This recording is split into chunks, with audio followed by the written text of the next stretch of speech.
My first encounter with this person was, I believe, in 2015, early 2015. A bit of a background to my story.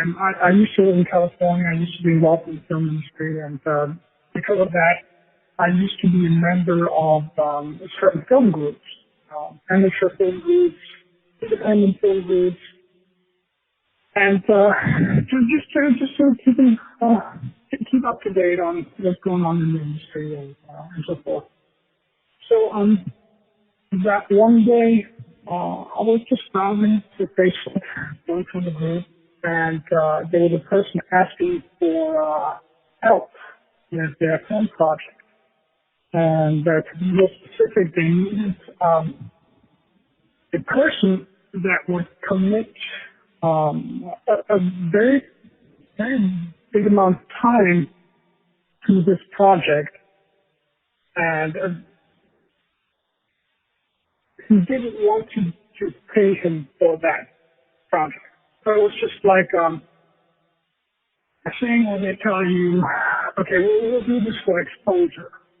So, and I felt, because this was, I believe it was a 2 week commitment, plus you had to be there every day, and I thought that was a bit out of line. So I personally commented on that post, and I expressed myself that this person, that it was a big commitment.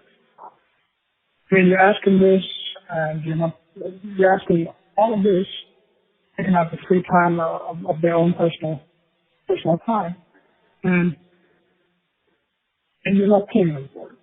So I didn't think it was a big deal.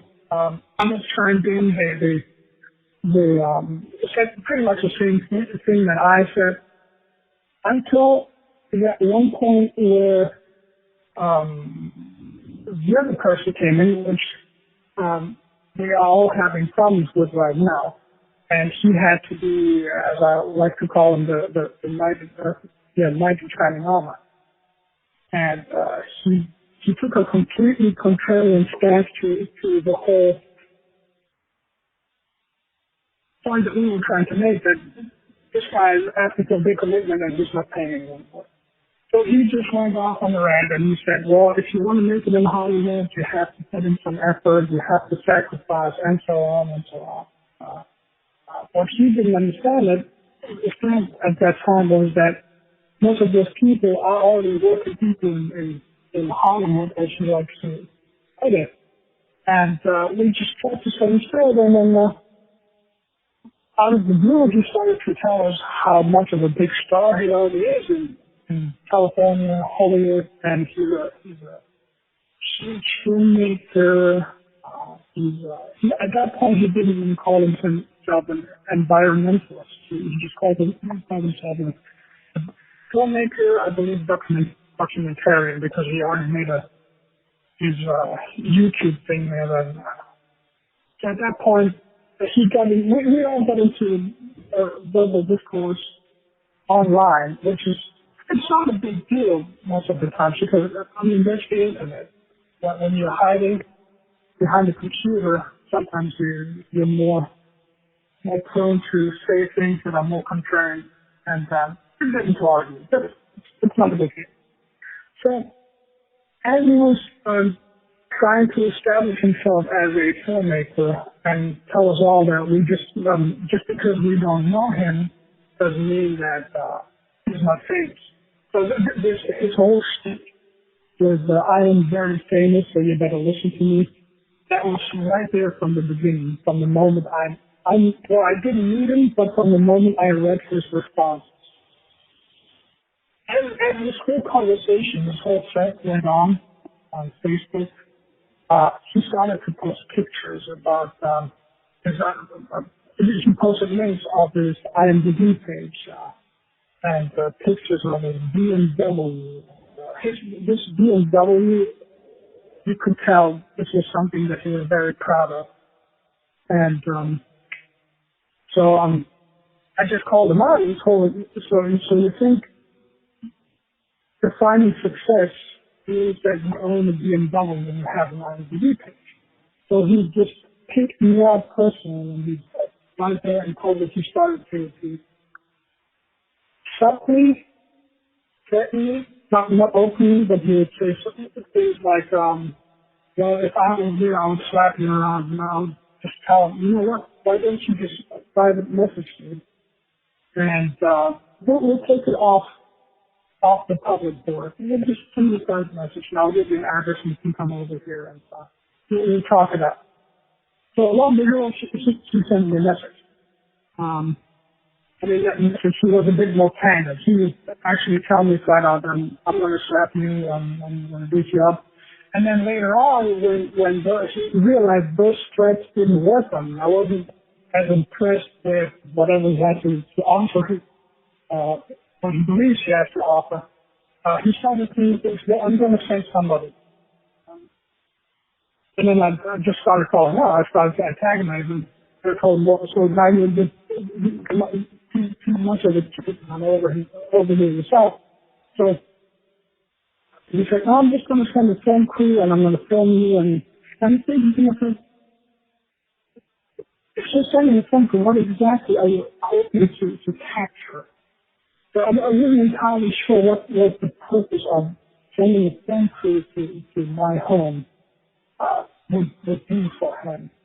So I just kept going, and instead of giving him my real address, I mean, if you give anyone your real address online, you're just asking for trouble. So what I did is I gave him the address of our local police department, and I told him a specific time, see him there at this time.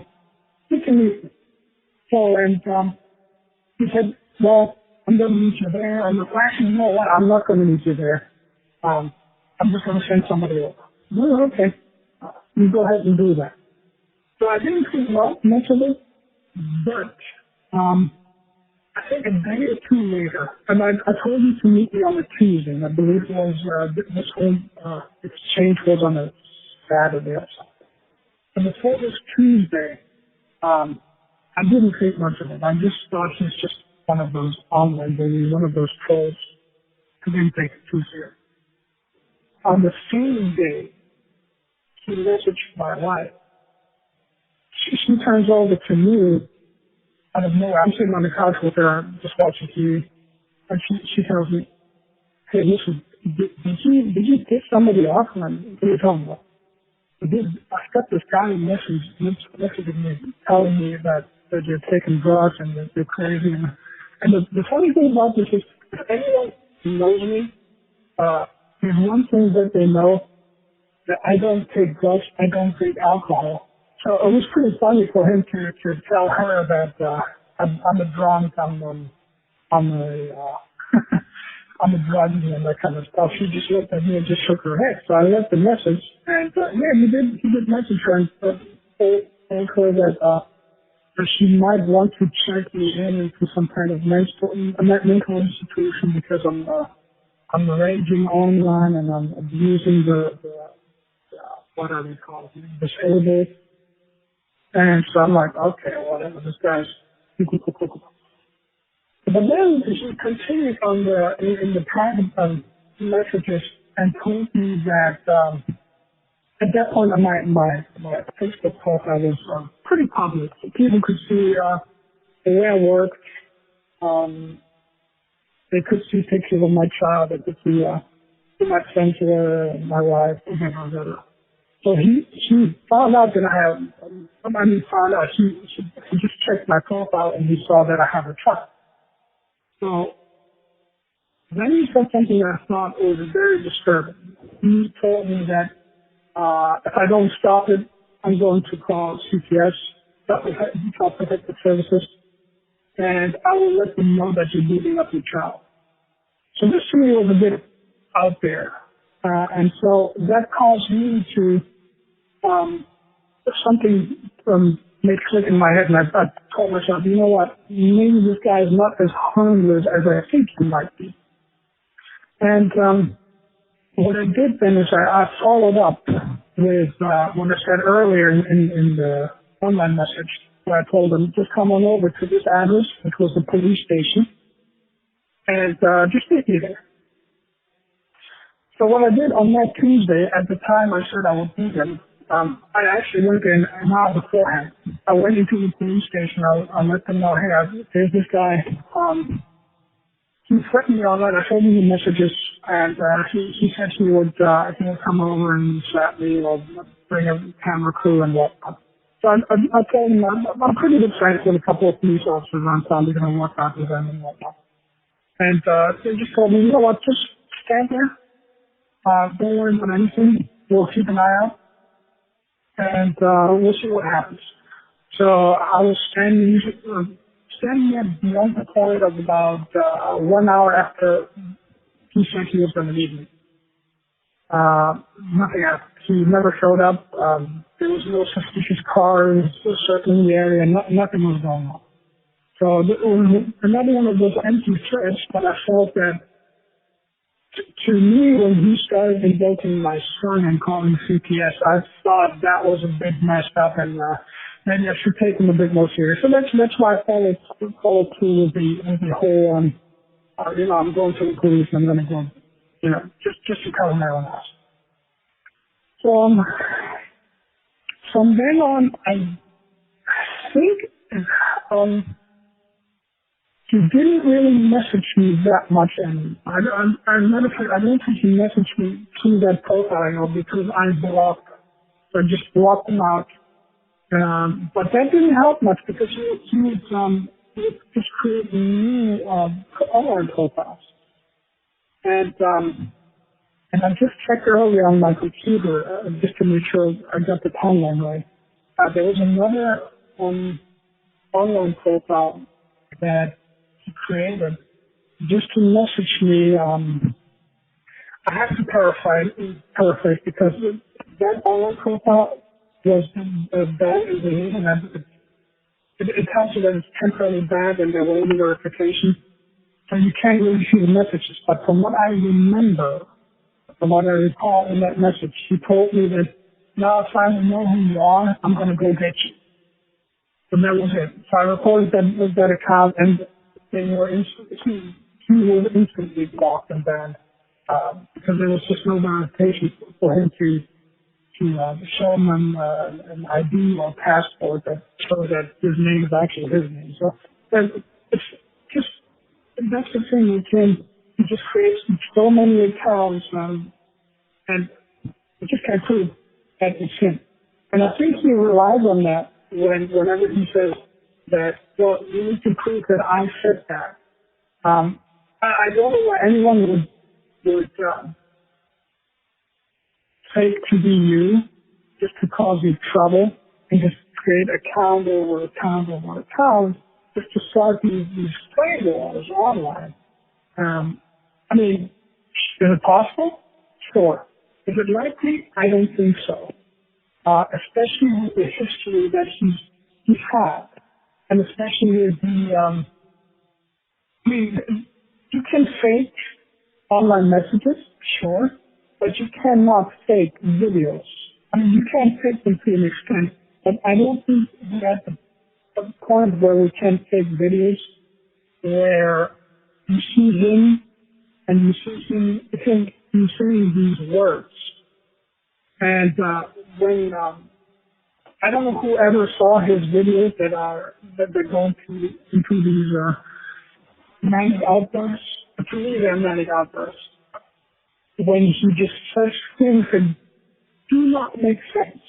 Now, from my personal experience, when I lived in California, we had a family member who had a mental illness. And I saw signs in him that I saw in that person, my family member. So that's when it hit home for me, because I've been through a lot. My family has been through a lot with this type of mental illness.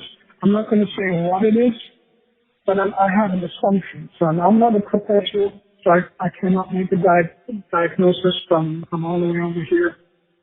But to me, he's exerting the same type of behavior. Who knows what it is, but there's something, if I can, in my layman's opinion, there is something seriously wrong with him in his head. And so I didn't want to go into this any deeper. Once I blocked her, once she stopped messaging me, that happened after 2016. So after 2016, I think he took me out of his equation completely. Like, I think he completely forgot about me. I'm not sure if he even remembers my name. I'm not sure if he remembers our exchange. Not just because I'm so insignificant. I am. I mean, we all are in a way. But also because I believe he's got all these emails going on at this very moment. I sometimes sit on the porch when I'm mowing my lawn, and I'm thinking, it makes you wonder, this guy is sitting at home, or wherever he is, and he's just having these online battles, almost 24/7. It makes you wonder if he sleeps. And it makes you wonder, does this guy ever know what's going on in his life? There's something very banal, something very simple. You should ever do something like everybody does once in a while, but then you have a normal life. His sole purpose to be here is just to cause trouble online, and most of the time, that's when it gets serious. Also offline, when he takes into real life and he starts threatening people. Then, at that point, I'm completely out of the equation for him. So he forgot about me, but I didn't forget about him. I felt that this guy needs to be stopped. And I figured, you know what can I do here? And at that point, Peter actually introduced himself as well. And he reached out to me pretending to be his own ex-girlfriend. He was scared of me being some kind of puppet for his online stalker. And I can see where he was coming from because many times I thought, man, I think this person is pretending to be a different kind of person just to get an inside scoop. That's what I believe is that online stalker was doing at times, where he would create fake online profiles and just go fishing. Reading through all these links and messages that he sent me, and I'm thinking, oh my God, this guy's completely batshit crazy. That's nuts. How can you do that? So at that point, I figured, I gotta help out here. I'm not sure how I can do that, but I feel like I need to help Peter and his girlfriend or ex-girlfriend. My job, I have to work at night. And it enables me to pretty much stay out at times when Peter is sleeping. So throughout the night, I would just scour his online profile to just keep tabs, see what's going on, what did he send me, what kind of messages is he sending out. And because I'm a bit more savvy on Facebook and how their search algorithms work, I knew how to look for posts of this person, and I was I can't tell you specifically because it's so long ago, but there were times where I would send Peter or his girlfriend messages from that person, and I would show him, hey, look, he's having another battle over here in this group, and he's doing something over here online, and so on and so on. And it helped. I'm not sure if he was the one who created the blog, but there was a blog later on. And I helped not directly contribute to the blog. I never wrote on the blog, but I did help with the research on that blog. Whenever I'll give you a perfect example of what I did. At one time, the person was great with with posting pictures about himself and his cars and how great he was. One time he made a mistake. He took a picture of his BMW, and on that picture was the license plate, the California license plate. Of course, if you put the picture out there, there's not much research you have to do. I mean, all you have to do is you punch in, and I believe in California, so you can look up the license plate number. It doesn't exactly, well, from what I got, I have the free resources. I never paid for any of the resources. You can look up the resources and you get kind of like the history of the car. And if you went any further, I think if you pay for it, you'd find out who owns the car. So I didn't do that, but I did find the license plate number, and I believe that enabled some of his victims to find who actually owns the car. So his most precious possession, the BMW, turned out to be not his car, but it was in somebody else's name. So it might be his car, as in, hey, you can have it if you use it, but it was never really in his name. It might be today, who knows. The PETA only came out very recently to just because of the nature of this whole thing. I mean, it's not easy living with a person that's trying to do harm to you, and they put out your address, and when they're calling you a pedophile, as this stalker has done to Peter, it's completely ridiculous. Right. So when I found that license plate, other people, I believe, I actually gave that information further to the people who were running the blog, and I believe somebody must have paid for a service where they could find out who the owner of that car is. So it turned out to be not the stalker's car. Turned out to be his business partner's car. So people need to know that he claims that he has a business partner who funds his online activity, who also happens to work at Facebook, which is why, in his own words, he's protected by Facebook. And Facebook pays for all his online campaigns and whatnot. So it turns out that, this business partner was actually, at the very least, giving him his own car, which I thought was really weird. It started a whole kind of row of speculation on my part, and that caused me to do more research on his business partner. So I just punched his name just casually just to find him, but it turns out that his name is a very common Asian name, so it's not easy to do that.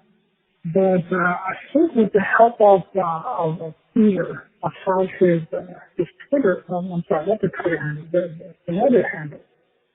And what Peter overlooked is that you can look at that point that you were able to look up his history on Reddit and the things that he likes on it, the things that he upvotes and downvotes.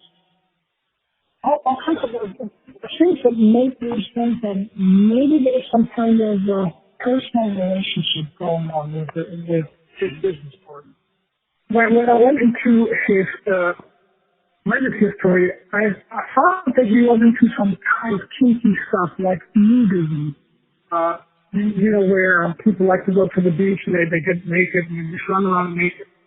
There's nothing sexual behind it. They just like to be naked. And if that's the thing, that's the thing. But I thought it was interesting, and I also realized that on Reddit himself, the stalker, he tried to solicit other people to fund his causes, and that's why he has this whole line fest about being a homeless filmmaker, and the gay community being really bad on him, that he was raped by a gay man allegedly, and so on and so on. And apparently he had found his what he calls now his business partner on Reddit, and I cannot see what's going on there. It's all very vague what he's telling us. But apparently he must have given him some money, or maybe he told him, hey, I'll take you under my wing. I'll take care of you. And we know what exactly happened. Everything that goes on beyond what you can see online is just really speculation by me, and my speculation is that there must be some kind, and really couple scenarios that I'm thinking might hold true. One is they have a relationship, their relationship, which is absolutely nothing wrong with it, luckily. Or there's some kind of blackmail situation going on. So I don't know if this is what's going on between his business partner in quotation marks and the stalker, and that's how he's getting all the funding for whatever he's doing. But it makes you think.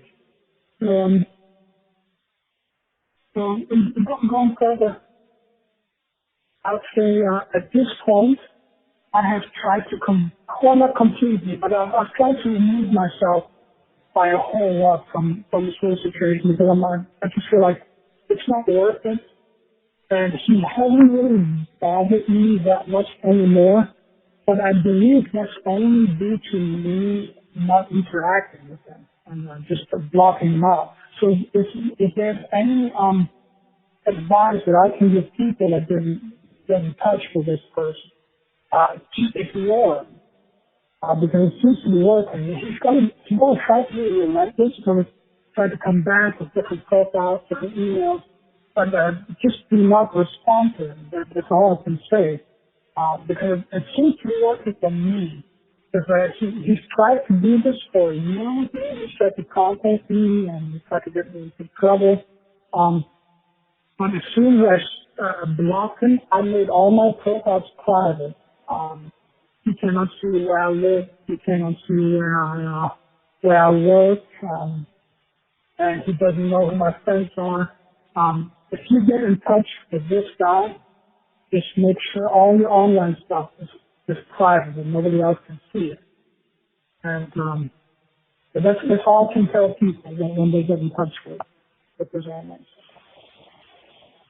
So there's just so much stuff going on online.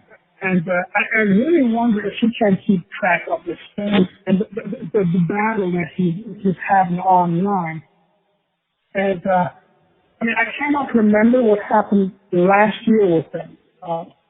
Because it's like a pen dispenser where when you push in a little pen, the other one comes out. It's the same thing with him. You keep thinking about the battle again. He had a battle, let's say, 2 weeks ago, and he's going to have a battle again this week. And you forget about the battle he had online 2 weeks ago. So you keep forgetting about this. Now, I believe the same thing is happening to himself. He's having all these online battles. And he cannot keep track of who he's dealing with, who he's having a fight with. And I think that's a major point why he doesn't remember me. I bet you he doesn't remember a lot of people. The only people he remembers is the ones that have interacted with him, that have been serious about getting him in front of a judge, like Peter, like Diane, I believe Ernest, the PI that he absolutely despised because I think he found some dirt on him that he didn't enjoy, like for instance, criminal record, and so on and so on. And so, because he remembers those people, he now believes that this, there's a thing that has been created, I believe, at the beginning of this year, which is called MBVR, which is it's a victim resource, and it helps his victims to keep track with all the things that they. So this MBVR thing has been created, and I believe it's there to help victims of this online stalker, and it's there to help them not just to keep track of them. It's also there for them to have an outlet, to send them emails and interactions online, screenshots, and whatnot. It's just actual. I mean, think about this. You get in touch with this guy who is. It seems his nature is to be a bully, and his modus operandi, his MO, is to. I'm going to do this. Actually, if you don't do this, if you don't comply with what I want, I'm going to do this to you. But if you say one more word, I'm going to go to let's say Des Moines and tell the whole city that you're a terrible person and you're a white eater. Well, all kinds of lies, and he's going to promote this. Which, speaking of, he has done that just recently. It came to my attention that there was some kind of fight in the bar going on with, I guess he was involved in that. Something about a girl being pushed by another guy, and the hero, the self-perceived hero that he is, he jumps in and rescues this woman. And he likes to see himself as the hero of humanity. This is why he calls himself an environmentalist, and he just wants to save all those people from cancer. And if you're against him, you're against helping humanity. You're for cancer. That's the logic that goes on in tech. So in this episode with this whole, I believe the guy's called the district something, but it's a big bar in Des Moines, and the owner seems to be a big deal in Des Moines. So what happened there, the stalker didn't get his way. He got kicked out of the police was called, and it's just a bar fight that happens pretty much every weekend. Sometimes even on the weekdays in this country, and not a big deal. I mean, he wanted to take full credit for what he had done and how much of a big shot he is, better. And when he wasn't getting that, I guess he felt personally threatened. So he just took out, well, he didn't take out that. He created an online post, a Facebook post, and just completely slashed the whole bar, which goes to show this isn't just an online bullying thing. This actually affects your life in real life. If I was the owner of that bar, and if I knew where this guy is, I believe I would have a good case to either libel or slander or whatever it is, because he's been saying some really despicable things about this owner. And who knows if this guy is a bad or good guy? I don't know. I don't know him. I don't really care. But the things that he said in that post, they're just assumptions. And he presented them as facts, just like he did with Peter. And there was another guy that I believe he was an assistant. He was an assistant principal in either Boston. I'm not sure. Somewhere in California. And he also insinuated that this assistant principal did some improper things with kids. I mean, it's one thing if you're an online troll. It's another thing if you're trying to affect people's lives. And that's another part of his MO that he tries to, which is why I told you guys earlier, make your information private. What he tries to do is he goes into your profile, he tries to find any little detail about you. If he finds out where you work, he will call your job. He will try to get you fired. He's going to tell your boss that you have been abusing homeless people, you've been abusing disabled people. By that he means you have been abusing kids, because to this day he sees himself as a disabled person, which I don't know that he is, because it doesn't seem too disabled outside from his brain. I don't know if he is. And he also doesn't seem to be homeless. He seems to be transient. He seems to be a guy that goes from place to place. You never know where he is, which is why a lot of the times if you try to take legal action, it's just almost impossible to get him, because traveling around. And then he marks you because he's traveling around. He keeps telling you that, well, you guys know where I am. You could easily reach me. If you want to sue me, sue me. You guys know where I'm at. The thing is, we don't know where he is at. Because supposedly he's traveling. And the other problem is, I do not say if he rents a house, if he buys a house, he doesn't use his legal name, or if he doesn't do it with his name. I think most of the times his business partner does this. There's rumors that his business partner pays for all the utilities, he pays in his name, then rent is due, and so on and so forth. But that's why it's so hard to get a hold of him. And it's just especially this last episode with the district, it's just an epic failure of mental capability. And you read this whole thing. A bunch of guys, I believe it's called the Cyclone Forum, which is it's a sports forum, I believe. I don't know if it's basketball or football, one of the sports, but it's a sports forum. So these guys just get together to talk about sports. So they do have an off-topic forum where they talk about things that are happening in the town. And somebody mentioned that district episode. People were pretty relaxed about this whole situation. They just said, well, the truth is probably somewhere in the middle. So they believe maybe he said the truth, but he was also exaggerating, and maybe the owner said the truth, but he's a piece of shit anyway, but it seems like he wasn't a well-liked guy. But overall, there was not a hostile environment. It only changed when he actually found this online site. And he jumped in, and he tried to defend himself. And it just made it worse for himself. And that's another pattern to me, is as soon as he opens his mouth, he just makes it worse for himself. Because he's saying things that are they're just very hard to believe.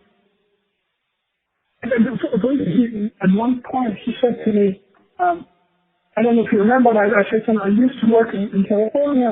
I have my own, I live in a big deal. I used to work production systems and whatnot. I knew a couple of people out there. I knew some producers and so on and so forth.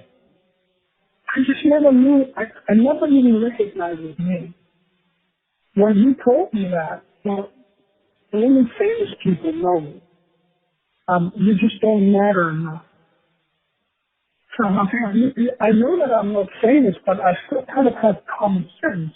I know a person that's in the industry, and most of the times, the people in the industry, they do have some kind of portfolio. And all he could present was just his IMDb page, which anyone can create. And on that IMDb page, there's nothing from an outside source. It's all just created by himself. Everything that's on his page, it's just created by him. And that's not a proper way to present a portfolio. He doesn't even have one single credit on IMDb that proves he has done any outside work for another person in, as he puts it, the industry. And I just found him from the start, he was just not believable. This guy is not a credible person. And I believe my personal opinion about why he seems so upset and so hell-bent on people thinking that he's somebody important. It all stems from the Wikipedia incident. That was one of the first times I realized that this guy is completely bonkers.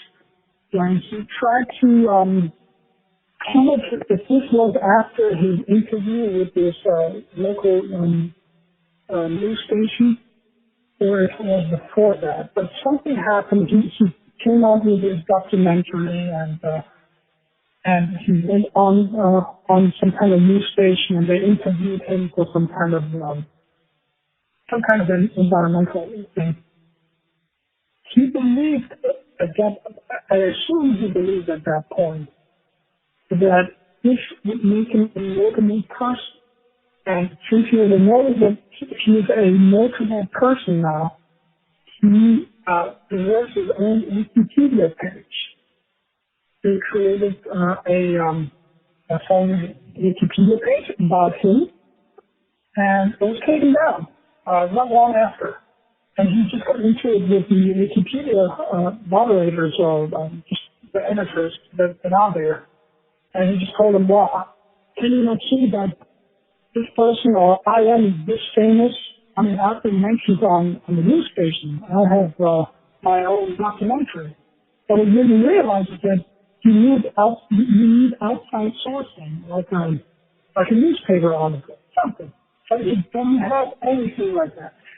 The whole thing that he believes has been created in his own head, online, by himself. It's just a craving for fame with this guy. He just wants he wants to be acknowledged. He wants to be an important person, which is kind of scary if you think about how he's obsessed with with mass murder and mass shootings. And this for me was a big indicator that something is really, really wrong with this guy, because he kept reaching on to these national stories. What was it? Denver, when the movie theater shooting was on. He reached on to that. He had to travel there to see it for himself. Just the recent shooting in Maryland or Washington, I'm not sure, but there was a recent mass shooting as well, which strikes me as very scary because it just all seems so similar. Just think about any recent shooting that you heard of in the news. You know for a fact, this stalker, this guy, this bully, he'll find a way to attach himself in one way or another. And I don't know if it's because he's craving that fame, or if it's because he wants to be taken serious. But to me, if somebody wants to be taken serious and they're failing in one way, they're trying to find another way. And that's when it becomes scary. What's the other way to become famous? I don't know. Maybe there's something horrible you can do that may make you really famous, which falls right in line with the recent emails that I have seen, or just messages. Messages that I've seen on Twitter, where he would post these album covers from Metallica, which says "kill 'em all," and he would call journalists cowards. It's like recently he has been deteriorating. He's getting more and more angry and also bold, which is another sign that, hey, I don't know, this guy might just, any second, the levee might break. And you don't want to be there when that water just comes pouring out of that dam. This is the problem that we have right now. It seems like as far as the law goes, he likes to dance around it. That's right, because he has these street smarts where he knows exactly what is legal and what is not. I can say this, but I cannot say this. So I'm going to go to the edge of it. I'm going to say, let's take the mob analogy. Well, this is a very nice story you have there. It would be a shame if something happened to it, wouldn't it? And then wink. And that's the way I see it. This kind of like a mobster bullying online. And it's these subtle threats that scare me. Which is why I'm glad that he does remember me. And I feel bad for all the other victims that he does remember. Because I cannot imagine the the anxiety they must have, especially when he messages them and tells them, hey, I know where you live, I know where you work, I know who your children are, I know where your mother lives.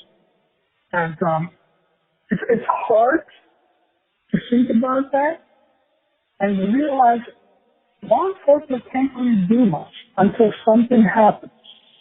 And I think we've heard that many, many times before, where, especially with these mass shooters, we have seen these homicides before. They were ranting and raving online, and then you think to yourself, well, if you have seen the signs, why haven't you done it? What can I do? And as I said, I'm one of the lucky ones that he has forgotten, but I feel for the ones that he hasn't forgotten, that he's actively engaging right now. But, as I said earlier, with this MBVR, the Victim Resource, all the people that he remembers, he assumes that they are behind this MBVR Twitter account and the blog posts that are coming out there. So he accuses them of being the instigators.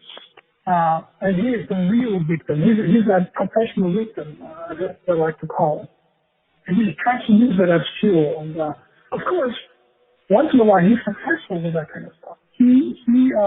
I don't know how it happened, but he got in touch with a very prominent person, Tariq Salahi, who is this White House gatecrasher, and who, by the way, is a convicted criminal himself. And I believe in personal things, they are real good friends, but whenever he tags them online, they never say, hey guy, I got your dad. There's either all or nothing. And it's just black and white. For him, he either has, when he has a talent, he's either the best at doing this, like he's this great online guru. He's this social media guru. He's the best bass player. He's the best drummer. There's never an in between. It's always, I'm the best. It's just odd with him. But now, it's just really hard to remember all the things that are going on. And just makes you think, what is going on in his life? Think about the guy who's seemingly is up all night just to have his post with random people online. And it's just, it doesn't seem like a life to live. And your own anger over this guy contacting you and threatening you with all these things suddenly turns into some kind of pity. Like you feel bad for this guy because you realize, okay, he has kids. I guess at one point he had a girlfriend. He used to have some kind of romantic relationship. You don't see any of that. There really is no love coming from his accounts. There's just this whole hate. There's like a red line that tells you, my whole purpose is to tell you people I am super important. And if you don't believe me, you will have to feel my wrath. And it's the whole thing. If you don't believe him, you automatically an enemy. To be honest, this guy does not seem to have a normal life. It's 24/7, just full on, and everybody's against me. And I don't know how to really read this guy other than from the things that I see online and from things that I read from police reports and whatnot, which he has an extensive police report, by the way, and anyone can look at it. That's the other thing. The things that are out there about him, he claims them to be fake. Yet, everybody who's interested in looking this person up, they can find information about him. And those are not random blogs about him. Those are official sources. a couple of government pages, uh, courts. He calls these things fake, but at the same time as he calls them fake, he acknowledges them by saying something like, well, these charges were dismissed anyway. So he's trying to play both ways. Just it doesn't work that way. he just as I said earlier, he has a hard time keeping track of the things that he says and of the people that he's interacting with. That's a problem when you're a liar. I mean, when you lie, the truth will eventually come out. And if you want to be a good liar, I mean, you got to keep track of your lies. And I don't think he's doing that. He's doing it, I think, in a way, all these screenshots, these online screenshots, are doing the job for him because they're kind of keeping track of his lies. But when it doesn't play into his cards, he just says things like, well, this is fake. All these screenshots are fake. And he tells, I think there was one particular disturbing screenshot that I'm going to choke the shit out of you, pretty much threatening the person that I'm going to kill him. And he says, I've never threatened to kill anyone, but it's right there. It's a screenshot, man. You just hit the print screen button and then you put it into paint or wherever you want to put it. Everybody can see that you see it. And more often than not, I was able to capture these things. And when it would show up later on blogs, you would believe that one person would just follow him at all times, and what he didn't realize, there's more than one person. I mean, I'm not sure if he doesn't realize, if he doesn't realize that there's more than one victim that he has.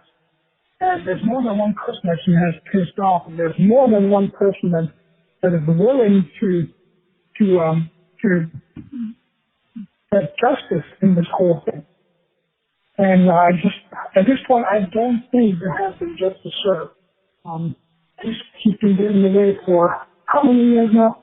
I mean, I've been in touch with this guy. Well, not in touch with him, but I've known of him since 2015 at the earliest.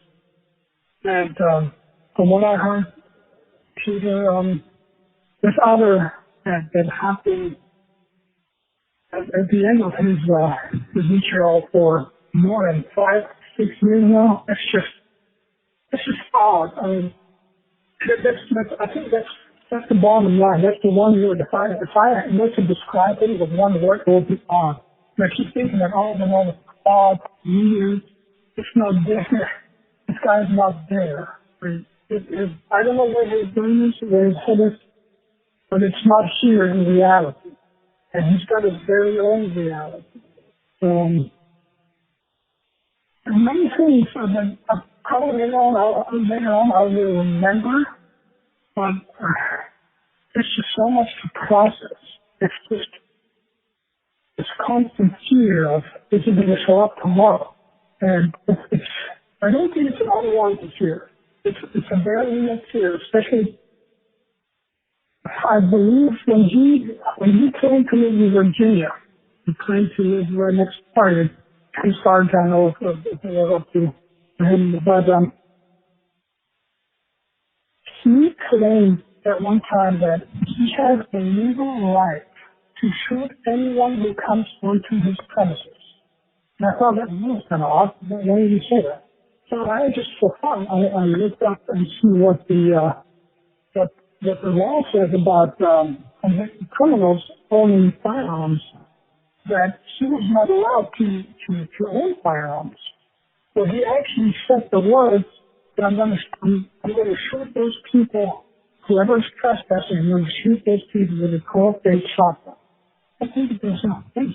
This guy is not even allowed to own them. So I caught the screenshot.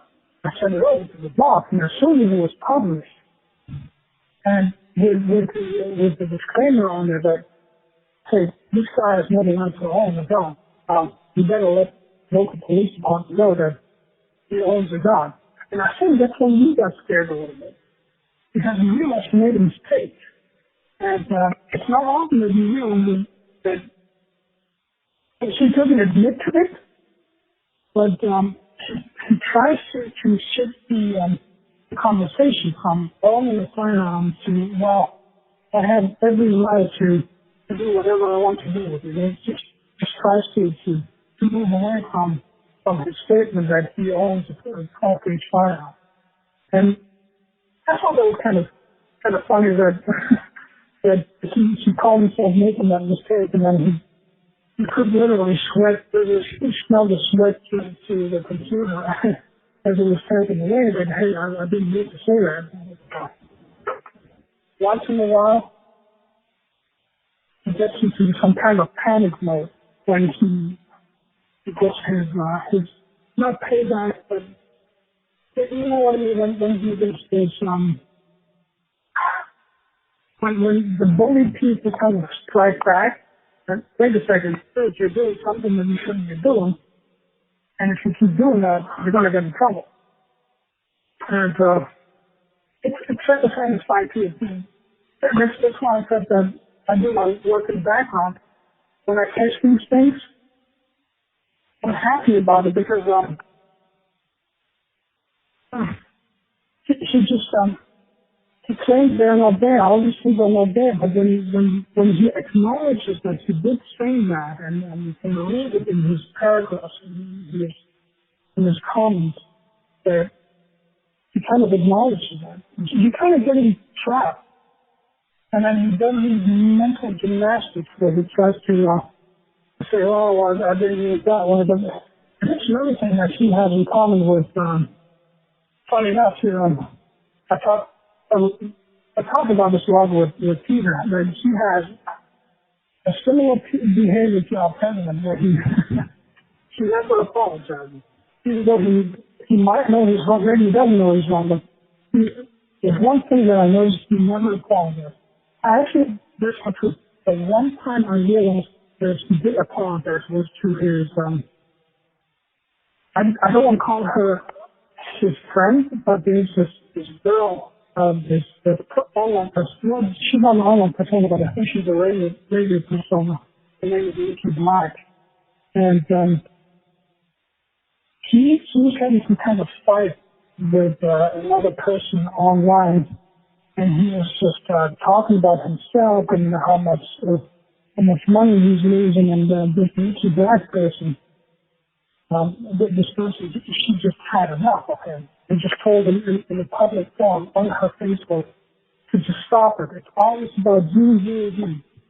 And then he kind of gave her a half-assed excuse. He said, well, I'm sorry, but, I'm living at my, what do you call it, the existential minimum. And it just kept on ranting about how little money, of course, today he's a millionaire, as we all know. But he continues to peddle this story about him being a self-made millionaire, and he used to come home. Well, actually, he didn't have all. He used to live on the streets, and he never had any money, and now, it seems like it's extorted money. I mean, hey, you're going to give me some money, or you don't, or you're going down with me. I'm going to do something to you. I'm going to expose you. By the way, that's another, I think that's his favorite dealer. I'm going to expose you. When he told me that he's going to run some kind of ads campaign in my town, and he will expose you. That's another tagline for this boy. He will expose people. And I'm thinking, expose me? What are you exposing me for? Well, I'm going to expose you for mistreating disabled people, for making fun of their homeless. What the hell are you talking about? That's the way he operates. He just, he's got this extortive nature. Do this. If you don't do this, I'm going to get you, one way or another. And so, in conclusion, I think if you ever get across this guy, not just this guy, but any bully really, Don't engage them. I think they feed on this. They thrive on your anguish. They thrive on you taking them serious. And yes, they should be taken serious when you believe that, okay, they're taking too far. Now they're looking at my address. Now they're looking at my workplace. Now they're looking at pictures of my children. That kind of stuff. Take it serious. I know, don't think this is just child's play. Go to the police, file a report. Go to the FBI, file an SEC report. I'm sure there's a couple of those things out there for this particular person. And he's done this to many. And I know for a fact I have done that. I filed a report on him. But it will say that there's not much they can do until he does something. And make everything that you have online private. If he somehow got in touch with you, if he's engaging with you, let your boss know, let your family know, make them aware of this. I know for a fact that the guy that I used to work out with, I told him, hey, listen, there's this guy, this is his name. If he contacts you, just let me know. And just try not to engage because he's really trying to mess with me.